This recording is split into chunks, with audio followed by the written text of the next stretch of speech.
Hello, everyone. Thank you so much for joining us today for our webinar. We are excited to have you. We will give it a moment as people start joining. All right. Okay. Well, we will actually get started. And so today our webinar that we are presenting, we are hosting Ridge IT Cyber, and then Mimecast will be our presenters today.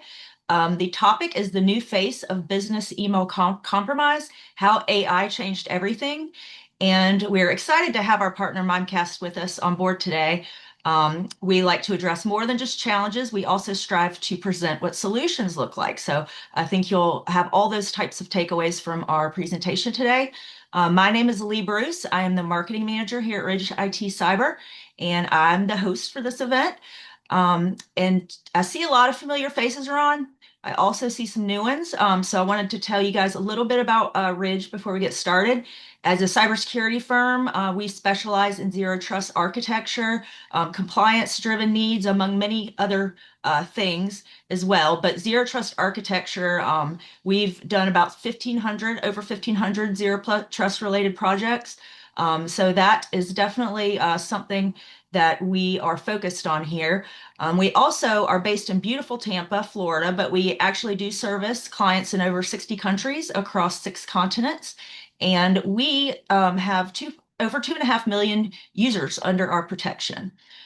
So basically, all our partnerships are direct, and what that means for our clients is better support, better pricing, minimizing business impact, and stellar cybersecurity. So that is why we are, for the not 2, but 3 years in a row, running the top MSSP ranked on the Inc. 5000 list.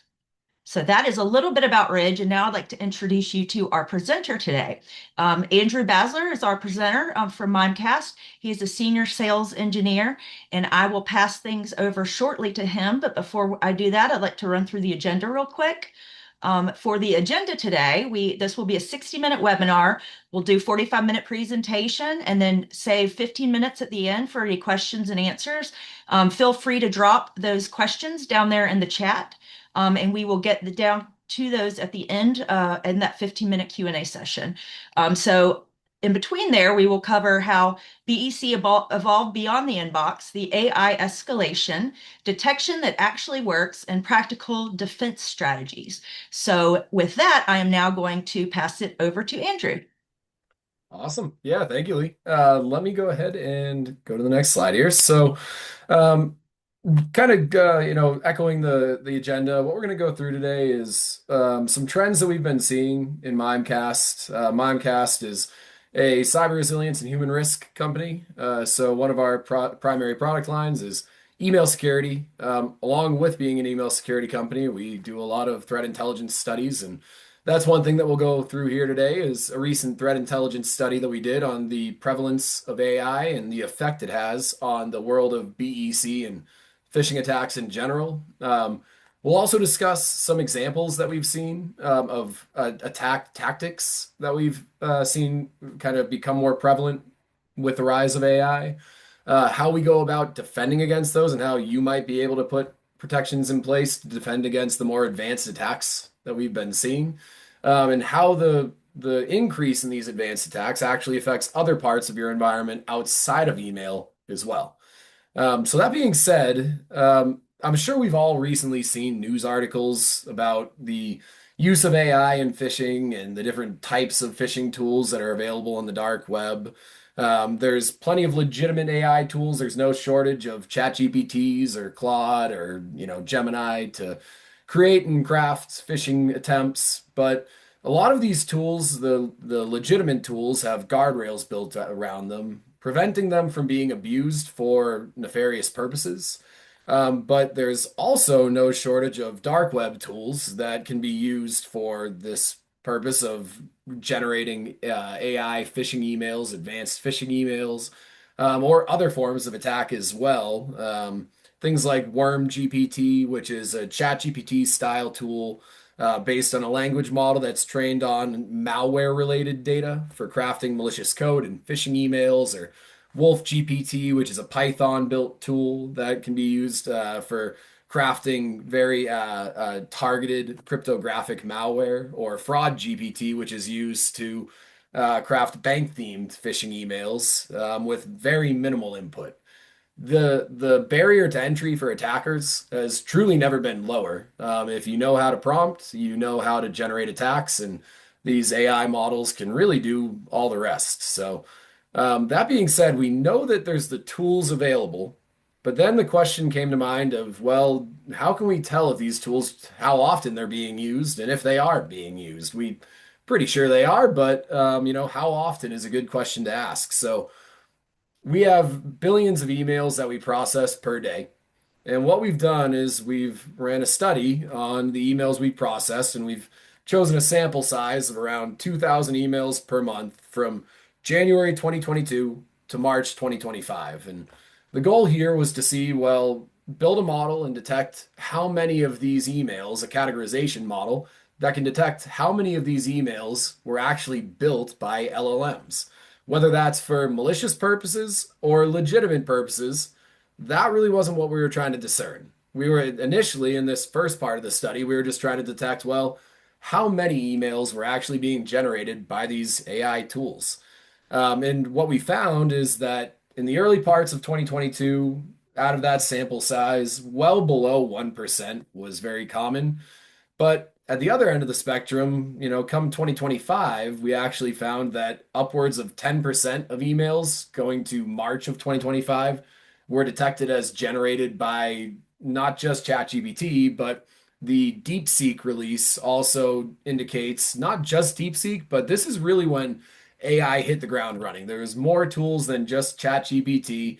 Everything from Anthropic to DeepSeek to a whole bunch of other tools became really generally available, and the use of these tools became a lot more prevalent. So, if we were to actually expand this study out into 2026, I would fully expect that this would extrapolate to be a much higher percentage of even what we're seeing in early parts of 2025.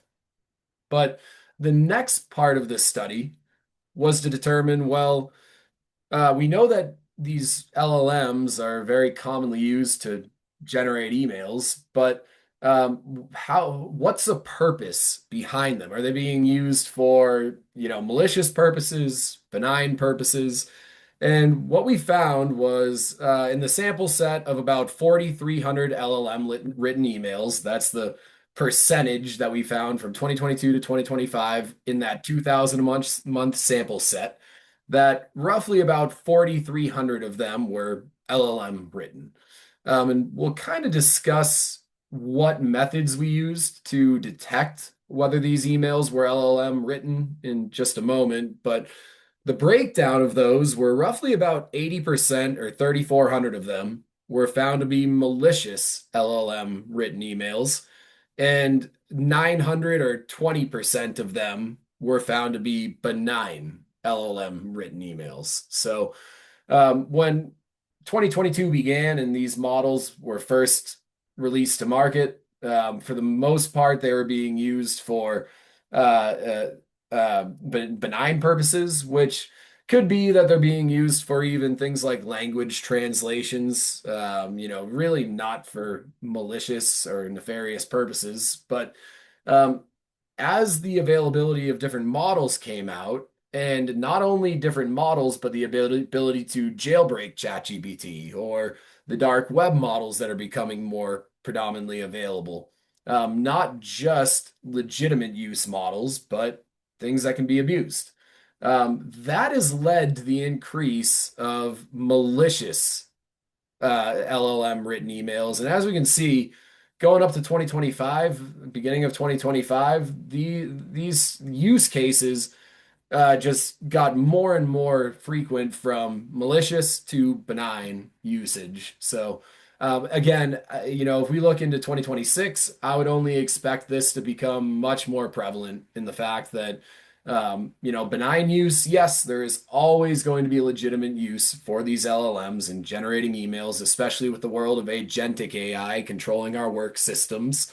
It's just going to become more and more common. But the attackers using these LLMs to generate malicious emails Also eliminates barriers geographically. So, maybe you are an English speaking individual, but you want to target organizations that are overseas. Well, generating an English attack probably won't get you to where you're looking to be as an attacker. So you're going to have to plug it into an LLM and make sure that it's still a well-constructed email, even in the language that you're trying to target. So again, this just speaks to the fact that the barrier to entry for attackers has never been lower. And this is just, again, the use of LLMs as well. I'm sure a lot of you have probably seen that even Claude can be used now in Kali Linux to generate certain types of attacks and certain commands in Kali Linux. So you don't even need to have CLI knowledge anymore, command line interface. You can, again, if you can prompt with an AI model, that's about the barrier to entry. So that is the results we found there. Now, how we went about identifying these emails, we essentially built a model that is in production today for a little bit of a different use. This initial model was built just to identify LLM written emails. Again, it wasn't really meant to discern between malicious or benign usage. But this categorization model was able to look at certain common terms that we know to be associated with these large language models. So we found that terms that are associated with phishing emails very commonly, things like um, WhatsApp. So channel switching is a very common topic to write about in phishing emails. Attackers know that email is by far the most protected attack vector. So it behooves them to get you off of email as soon as possible and onto a different form of communication, whether that's text, WhatsApp, an encrypted messaging application, or calling.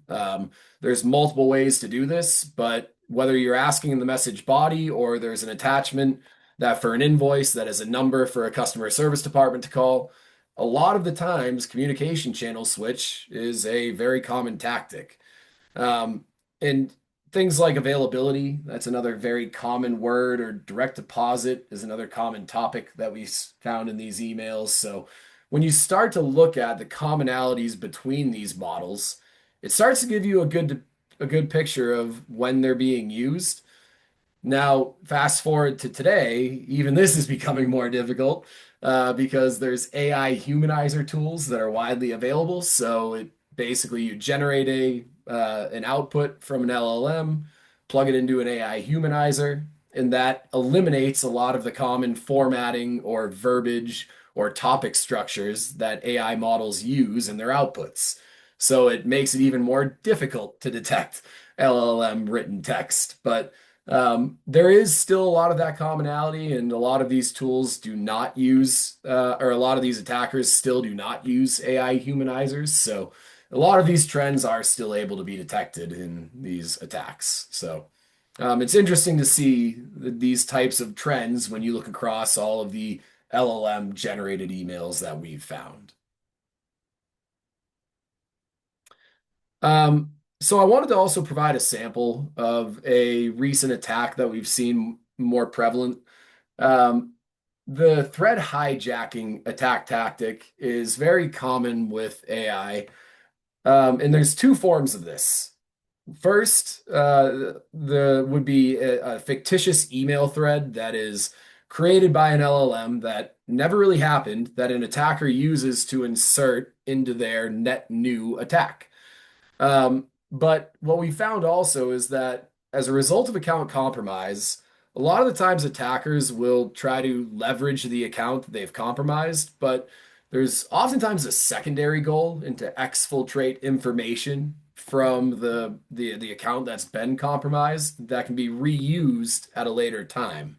So whether the thread injection, the thread hijacking, is a legitimate email that's been exfiltrated from a previous account compromise, and by the way, this could be with your business partner too. You could have the best protection in the world, and you know that your environment's locked down, but you communicate with your business partners. So Even if your business partner was compromised, it is very possible that a thread that you are involved in could be exfiltrated. So, even though you may have your environment locked down, it is worth noting that it is still possible to conduct these types of attacks from an attacker perspective just by finding the weak link in the chain.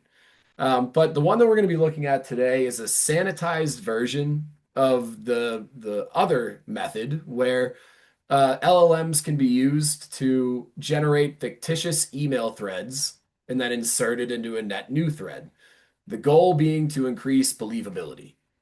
So there's three parts to this specific thread hijacking email.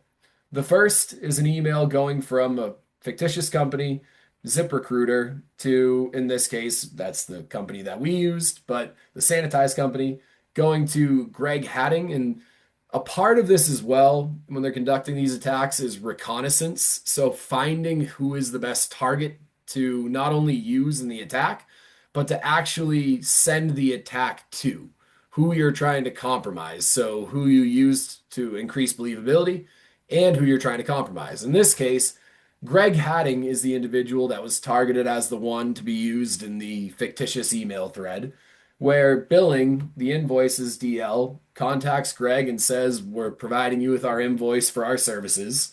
The second piece is Greg actually responding saying, "Hi, thank you for reaching out. I did receive the invoice, but was under the impression that it had also been sent to our AP team." Teddy Hirsch was the individual that they identified as the party they wanted to target in the accounts payable team. And again, these first two pieces, these first two phases of the attack never actually happened.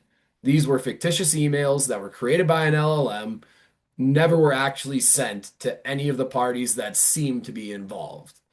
The first email that was actually sent containing the rest of that email thread, the first two parts, was to Teddy Hirsch saying, "Greg at your organization instructed me to forward you a copy of this overdue invoice and to complete the overdue invoice." So now it's not just an email that says, "Hey, Teddy, please complete this invoice." It is an email that does say that, but beneath it is a fictitious thread that's with one of Teddy's coworkers to increase believability and trying to disarm suspicion from Teddy, making sure that he actions this without really thinking.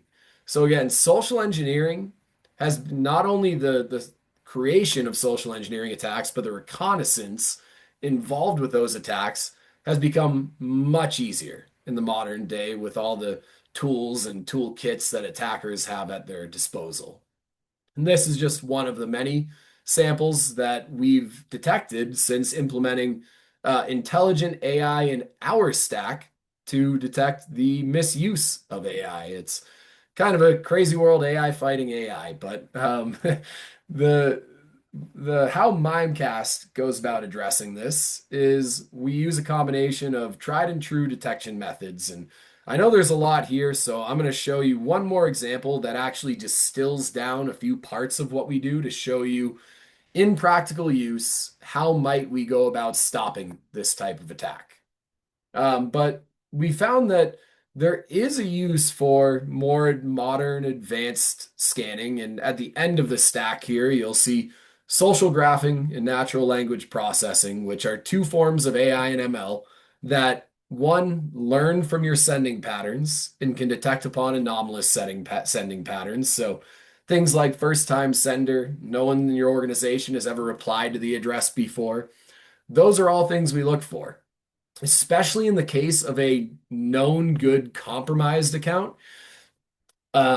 Behaviors are your main tell. You're not going to be able to look for, is it a known bad address, or is this account hosted on a known bad IP, or does it fail structure checks? It's probably going to pass all of that because it is a legitimate account.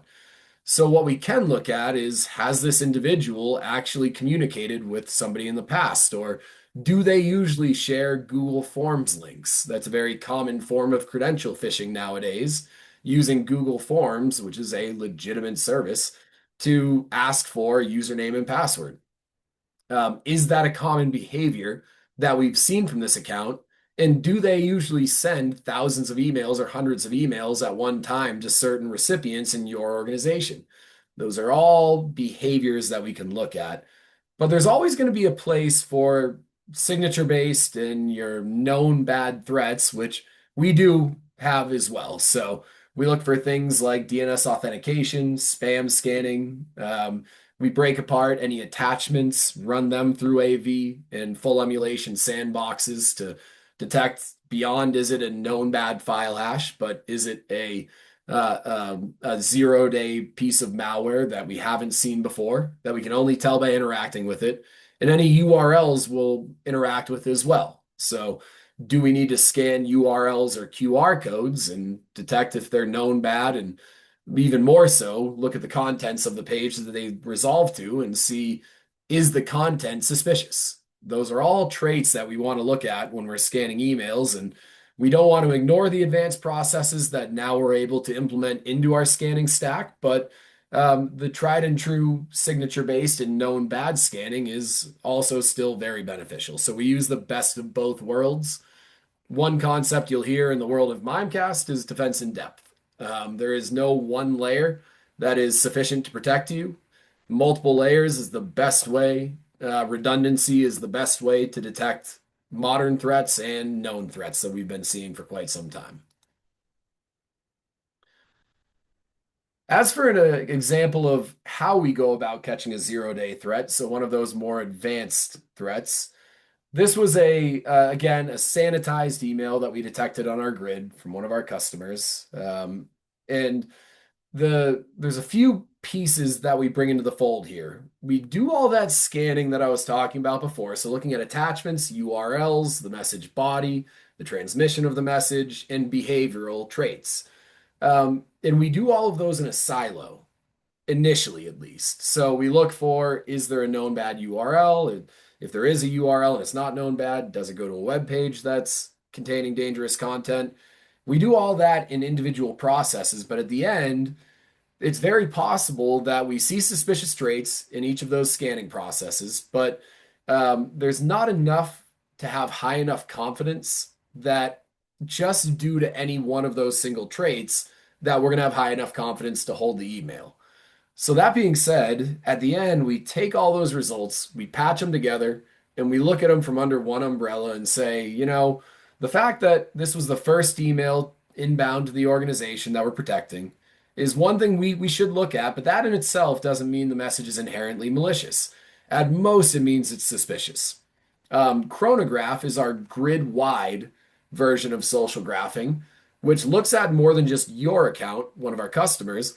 It looks at all of our customers and all of the behavior across our entire grid. So this was actually a new sending address, coming from a new Amazon SES account as the source, with a new URL domain contained in the message body.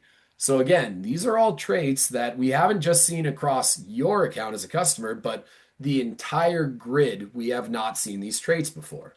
So Chronograph can tell us that, but even that's still not enough to think that this email is inherently malicious. It's not enough to have high enough confidence to stop this and potentially affect productivity. So then we take into account the next layer. Our spam D is our in-house spam engine, and we found fake Outlook indicators. So again, this is coming from Amazon SES, but actually showing as Outlook. The subject was unnecessarily encoded, so you can find UTF encoding used in subject lines and display names, and so that's oftentimes a tactic that attackers will take to obfuscate the certain parts of the threat. Header anomalies, so certain parts of the header that may have been injected or don't look to align with the mail flow that we've seen. And the URL domain was a mismatch with the sender. So the domain was not only new in the message body, but it was also a mismatch with the sender domain that the email is coming from. Again, all of those traits are good, but maybe not enough to detect the email should actually be held. The final piece we saw was a QR code and a PDF. We check all QR codes, not just links, but if there is a QR code in either the attachments of an email or the message body of an email, we will resolve that QR code and we'll see what does it lead to. In this case, it led to a PDF that actually had a CAPTCHA as a part of it too before that, which CAPTCHAs are something that we're able to overcome. Another method that attackers use to obfuscate between the initial click or QR code resolution and the malicious end destination. Um, and we're able to find that the PDF, using our natural language processing model, actually had text in it that was indicative of trying to channel switch. So call this number, get off of email. So they actually used multiple layers to try to hide their true intention. But any of these single layers would not have been enough to hold the email. When we look at them all under the same umbrella, we know that it is in fact enough. So this is a form of attack that, through all the different scanning layers, again, this just speaks to the fact that advanced scanning layers are very important, but the signature-based and known bad layers are equally as important and always will be. So as the advanced AI attacks become more common, the success rate of attackers has also increased, so leading to a higher frequency of compromise. And this compromise can relate to email, and there's many products out there, including Mimecast, that look for indicators of compromise, so account takeover, and to be able to lock out an account or send a notification to the necessary party in your security team to investigate, whatever that looks like. But it can actually apply to a lot more than just email, and often does. One goal of an attacker when they have control of a system is to spread laterally. So yes, you have control of email, but what if you can gain control into other systems as well? Things like Teams or SharePoint or OneDrive. Well, now not only do you have a trusted email account, but you have trusted applications, cloud services that you can abuse to further propagate your attack, host malware, distribute malware, whatever it might be. So, knowing that oftentimes attackers will try to spread laterally into these other tools, we've gone ahead and thought, well, how can we protect against that as well? And in the Microsoft world, there are native protections to these tools, where you look for, again, known bad URLs through safe links or known bad malware through AV scanning. But while it's always necessary, those tried and true protections will only get you so far. Without the advanced scanning processes, they're going to miss a lot of zero-day advanced malware or emails containing, phishing links, whatever it might be. So we know that there's a need for a lot more protection layers. So what we've also developed is the ability to tie into the Graph API in Microsoft, and look at, is there maluse of Teams? So this can come in a few ways. Teams can be abused. So whether there's a Microsoft tenant that stood up that was created for nothing but malicious purposes, or there's a compromised Teams tenant, both of those are equally as concerning. And especially if you have access open to the external world, that's something that you need to be paying an extra close attention to. A lot of organizations will choose to lock down their Teams tenant to just internal communications, which is always a great, again, going back to zero trust. I think that this is a great measure to take. If you don't need to receive Teams messages from outside organizations, then why take the risk? Just cut them off and make sure that there's no opportunity for compromise. But in the case of there's no opportunity for abuse. But in the case of compromised tenants, it's a little bit harder. You may have a business partner that you need to communicate with through Teams that's not necessarily internal, but you do need to be able to communicate with them for different projects or whatever it might be. So in that case, we have a few areas that will go about protecting you. Again, and by the way, we're using the same exact protections that we've developed via email and we've been running for now over 20 years, that we've proven time and time again work in detecting not just known bad, but advanced threats. And we've repurposed those to these different messaging platforms. So QR code identification is something that we look for. While we found that QR codes are abused in emails, this is equivalently true with Teams, where a document might be sent through Teams with a QR code. Maybe not in direct message, but that is also something that can be done. URL analysis, so deep analysis of web pages, is something we focus on. Even direct downloads from a URL. URLs can lead to web pages, web hosted content, but we've also found attackers use URLs to download files and content that can contain malware. So we look at not only where does the URL resolve to from a web perspective, but also what's being downloaded through those URLs. And we can block those messages or even remove them from Teams if something malicious is found. So for phishing detection, we look for a whole lot, and phishing kit identification is very unique to Mimecast. What we've developed is the ability to use machine vision, which is a form of AI that can look at the contents of a web page and can detect branding. If we find a brand is being used in a web page, we'll look at the page cert of the web page and say, well, does that page cert match the brand that's being claimed? If not, it's likely a form of credential abuse. So this is one of the many ways that we deep scan web pages, and a technology that we've implemented in this layer. And we've repurposed it towards not just Teams, but also SharePoint and OneDrive, which commonly we see when an account is compromised, that attackers will actually upload documents to SharePoint and OneDrive and use them as a layer of buffer. So when you send through SharePoint and OneDrive, you don't have a lot of those typical email-based scanning processes that apply to it, because it's a link that leads to SharePoint or OneDrive that then produces that document, whatever is being shared. So this buffer layer that attackers use, we've found that there's the good way to detect against misuse of this of these services is to detect when something's uploaded to them.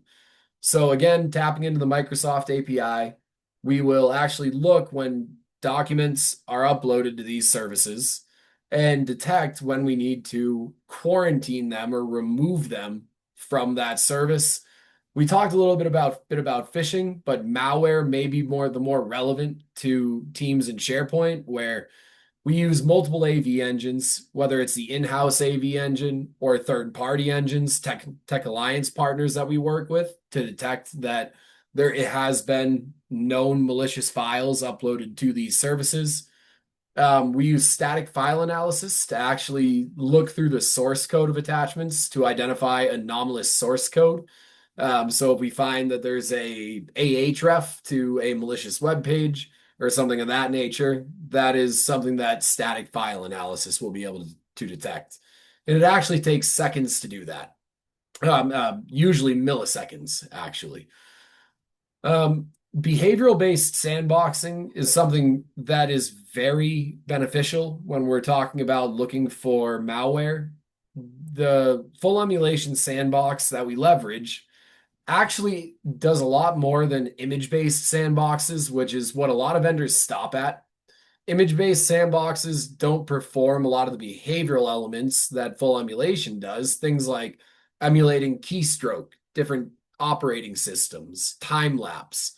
Those are all very important elements to incorporate into the sandboxing process to make sure that whatever malware has been written, we're actually getting it to show its true intent, because a lot of malware is written to not show its true intent unless certain criteria are met, criteria that are usually involved with human traits in interacting with that file. And again, we actually don't just look for URLs in the message body of Teams emails. We look for URLs, malicious URLs hosted in the attachments that are being uploaded to SharePoint and OneDrive. So whether you're being phished via email and you have issues with attacks getting through there, or you've had history of compromise spreading laterally into more systems than just emails, we offer solutions that can protect against essentially all elements of attack. So um, these are just a few of the solutions that Mimecast provides our customers to make sure they get best in class protection. There are many more. If you ever want to discuss with us in the Ridge IT team what Mimecast can do to protect you, that's something we can always set up post call. And that is the end of my presentation. So we can go ahead and move into Q&A if there's any questions that anyone would like to present. Yeah. Thank you, Andrew. That was a really great presentation, very informative as well. So yes, we have some time left for any questions that you might have. If you have any, feel free to go ahead and pop them in the chat. We do have a question here. Let me let me pull this up so I can read that for you. Um, do you have any mechanism to block look-alike domains of my company and allow rest, as we may receive emails from 100 plus domain clients vendors, and we will not be in a position to provide the valid domains? Do you want me to read that again? I kind of butchered it. No, no worries. That makes it's a good question. We do look for lookalike domains. So as a part of registering and setting up Mimecast, you'll essentially register all of your domains to your Mimecast tenant. Once we know your domains, we can essentially apply fuzzy checks against that domain.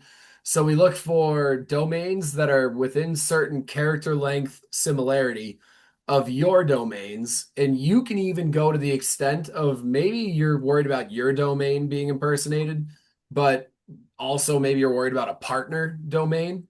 So not only can we run those fuzzy checks within certain character similarities of your domains, but you can actually manage a list of custom managed domains of your business partners where you say, hey, we work with Ridge IT or Mimecast, and we're afraid of you guys as well, attackers knowing that we work with you guys and leveraging that threat intel to then impersonate their domains. It's very possible, and there's very little controls out there to prevent them from doing so. That is something we look for. So not only your domains that are registered to Mimecast, but also domains outside of yours, your business partners. You can set up Mimecast to look for certain character length differentiators between those as well. One thing we didn't cover here, but if you're worried about your domain being impersonated, there's two measures to consider. DMARC is the first, and that's if somebody is actually abusing your domain, your exact domain. So it's possible to set up a relay server, to use Telnet to actually spoof your domain. And unless you have a domain authentication mechanism in place, like DMARC, SPF, and DKIM, there is really no way to protect against that. So if you haven't gone about setting up your DMARC record to either quarantine or reject, that is also something we do. And there are many other vendors out there, but no matter what vendor you use, I recommend that any domain owner goes about completing their DMARC project. It is a very good measure to take to prevent bad actors from going and just abusing your exact domain. But beyond that, if you're worried about attackers impersonating your domain, so if you take Mimecast and you replace the I with a 1, that's not our domain. That's just a domain that's similar to ours. We actually have a tool called Brand Exploit Protect that scrapes all. We have partnerships with domain registrars and certificate authorities where we actually, sorry to ask how Mimecast information spoof proof. Uh, spoof proof. I'm not actually familiar with spoof proof. That's a good question.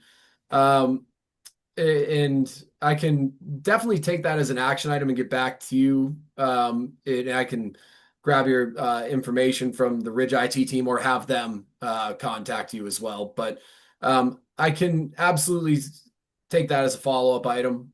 But the second use case that I was kind of referring to was your domain being abused in terms of impersonation. So what we do is we scrape millions of domains from domain registrars and certificate authorities.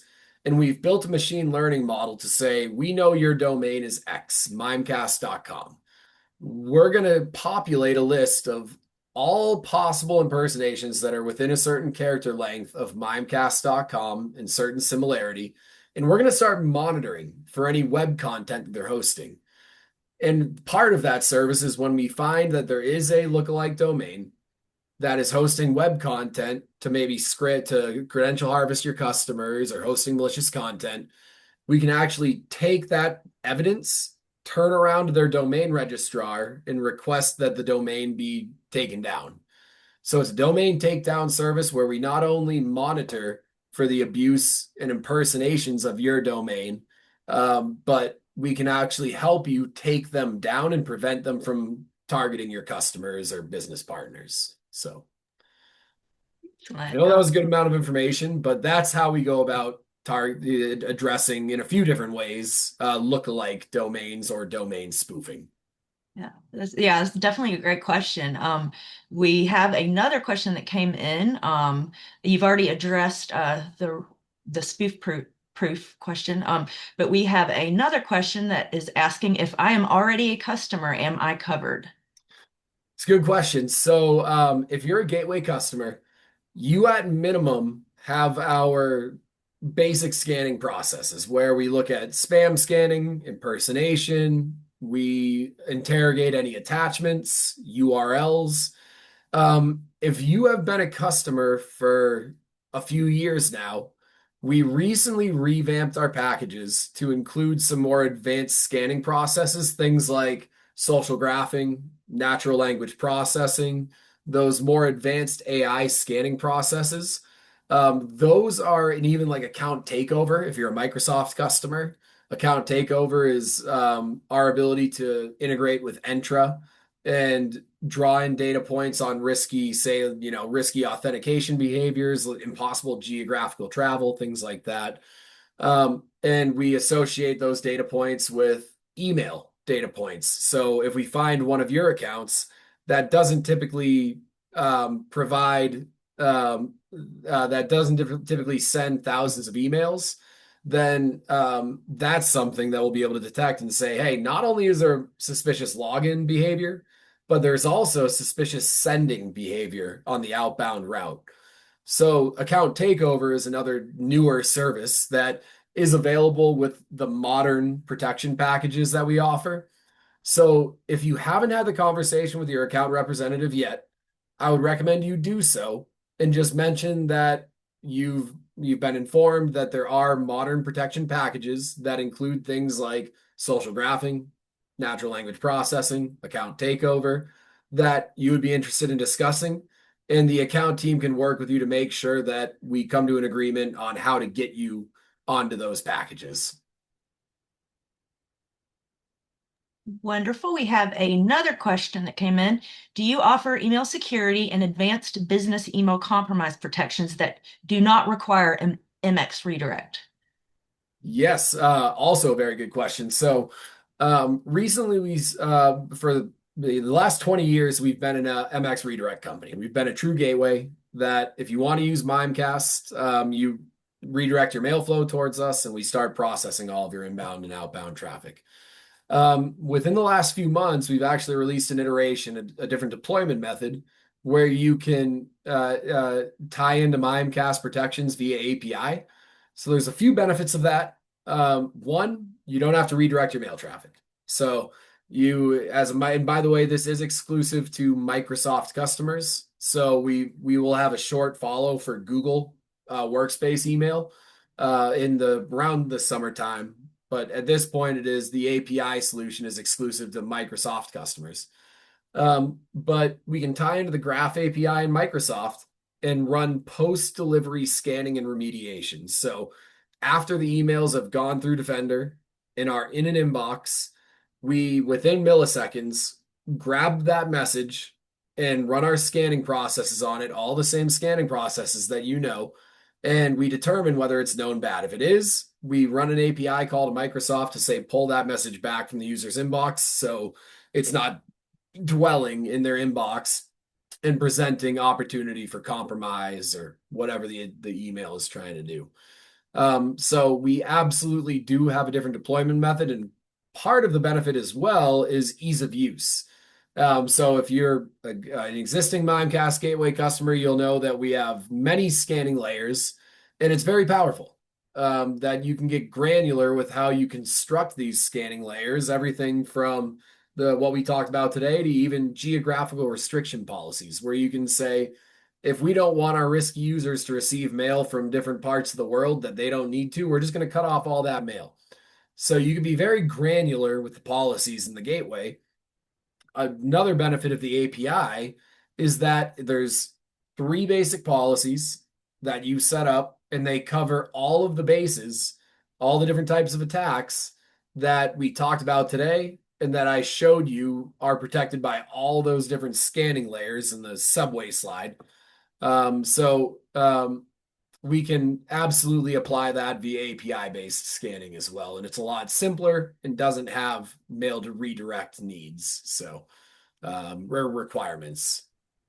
Okay. We also have a question from Raul.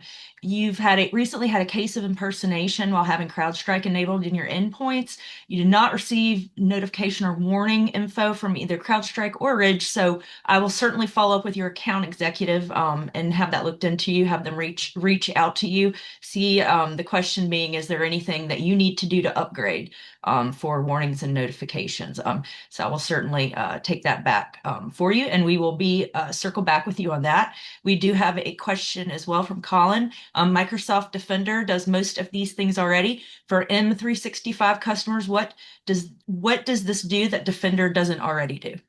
It's a good question. I will touch on that in just a moment, Raul. I just wanted to also make you aware that um, if you're a CrowdStrike customer, and a Mimecast customer, one big focus that we have is technology integrations. We do a lot, but we don't do everything. We're never going to be an endpoint provider. So we know that we need to work with the best in industry endpoint providers and integrate with them, because a disjointed environment is not a well-protected environment. If your best-in-class tools don't talk to each other, there's gaps. So with CrowdStrike, what we do is we have a bilateral threat feed. So when Mimecast finds a certain type of attack, which that CrowdStrike doesn't know about, and by the way, CrowdStrike is a great service. They have very good threat intel and very high efficacy, but there is potential. We monitor email, they monitor something else. So there is potential that we see certain threat indicators that CrowdStrike just hasn't seen yet. So what we do is when we detect a zero-day threat through attachment-based scanning, URL-based scanning, or impersonation scanning, we actually take those indicators of compromise and we send them over to CrowdStrike to their IOC list so that they know about those moving forward as well. So they're benefiting from how we're going about scanning emails every day, all day, and we're making sure that they're up to date on what you're receiving via other attack vectors so that they can then turn around, and it's a bilateral threat feed. So not only are we making CrowdStrike smarter, but if you upload an indicator of compromise to the CrowdStrike IOC list, they'll then take that IOC and send it back over to Mimecast. So just for that specific use case, sounds like it may have been a miss, but even if it was, then it's quite possible that if that bilateral threat feed was set up, that we may have had indicators of compromise to send to CrowdStrike or vice versa.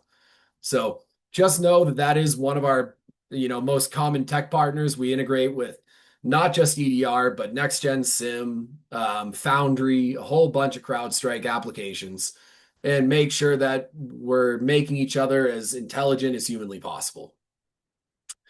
Colin, so Defender, it's a very good question. The main difference between us and Defender, if I could sum it up into one sentence without talking your ear off for 30 minutes, Defender stops at, is it known bad for a lot of scanning processes? Whether that's in attachments, they perform AV scans very well. They do image-based sandboxing. But again, between the differences of how we scan for zero-day threats, being a static file analysis or the full emulation sandbox, which can help us detect malware that is, programmed to evade your more basic types of scanning processes. But malware is not even the most common type of threat sent via email nowadays. So maybe a more applicable type of scanning process would be for URLs. We talked about the credential harvesting protection. That's one form of protection that we run. To kind of delve a little bit deeper into things that we do beyond just looking for known bad URLs, which safe links, they, for most URLs, will stop at known bad. If it's a URL with a bad reputation, they'll go in and interrogate some aspects of the web page, but not too deeply. Um, Another form of deep scanning that Mimecast conducts in URLs is called headless browsing, where basically we're able to use the headless browser to render the full document object model of the web page. Again, a lot of phishing pages are programmed so that they don't actually show the true end destination unless interacted with by human traits.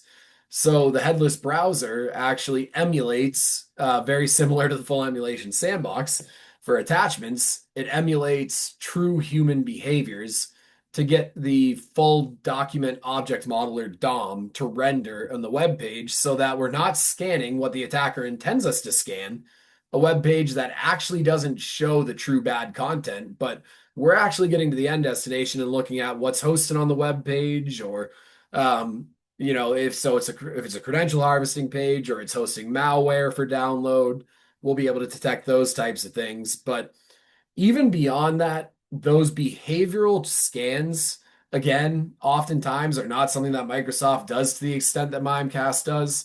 Looking for sending patterns, things of that nature, those are very crucial. When you combine that with actually using natural language processing to interrogate the body content of the message, that's when you get the full picture of payloadless threats, which are very common nowadays, especially going back to like the theme of the presentation, the use of LLMs to generate emails. Payloadless threats are emails that are social engineering in its finest. There's no bad URL, there's no bad attachment, there's nothing weaponized about the attack. It's just an email that's asking you to do something, and whether or not you're compromised is completely dependent on whether you action what is being asked of you in that email. So that being said, that was a long-winded answer to the basically roll it up into efficacy is the biggest difference. The way we go about conducting our scans and the depth in which we conduct our scans is much better than Microsoft for detecting advanced threats. We find this time and time again when we run POVs, proof of values, with prospects where they want to put us in behind Microsoft or Google or even some of our competitors, frankly, third-party tools. I won't name any names, but we find that time and time again that we catch large volumes of all types of threats behind all these vendors that we're that we're being proof of valued against. So, in one brief sentence, efficacy is the biggest difference. The amount of advanced threats that we're able to detect is much better. Wonderful. Okay, we got another question. Does Mimecast support brand domain monitoring? It does. So that's kind of what I was referring to before, where domain monitoring would be DMARC, because a part of DMARC is setting up a RUA address, a return address for aggregate reports. So basically, aggregate reports tell you who is trying to send on behalf of you. And the DMARC reporting tool takes in those aggregate reports, which are typically raw XML files that are very difficult to parse through, and they'll put them into easily actionable dashboards where you can get a sense of, well, what sources are trying to send on behalf of us. So who's trying to abuse our domains, and then you can protect against that abuse. The brand exploit protection is the kind of brand monitoring. So people that are attackers that are trying to use your brand for similar domains that aren't actually you, but there's nothing stopping somebody from going out and registering a domain that is one character away from yours. A domain registrar is not going to stop them unless there is evidence of them misusing that domain to try to impersonate your brand. So the brand exploit protect tool will actually look at out of all the domains that are registered, what is similar to you and what is hosting content that could be intended to abuse your brand, and then help take down those domains and submit requests with the domain registrar to get rid of those. So, yes, we absolutely do that as well. Wonderful. This has been a great Q&A session. I believe that we are at the end of the questions. So what I'll do as well is in the follow-up email with the recording, I'll also have a way that you can a link that you can click to shoot us any questions that you might have thought of after the event. So do keep your eye out for that recording to come through. As well, I want to thank you, Andrew, for being with us today again. Really wonderful presentation, great information, and wonderful Q&A session here as well. So we will also keep you all updated for our next webinars. We hope that you will join us for this. So keep a lookout for the next events coming up. And thank you so much again for joining us, and we'll see you next time. Thanks, everyone.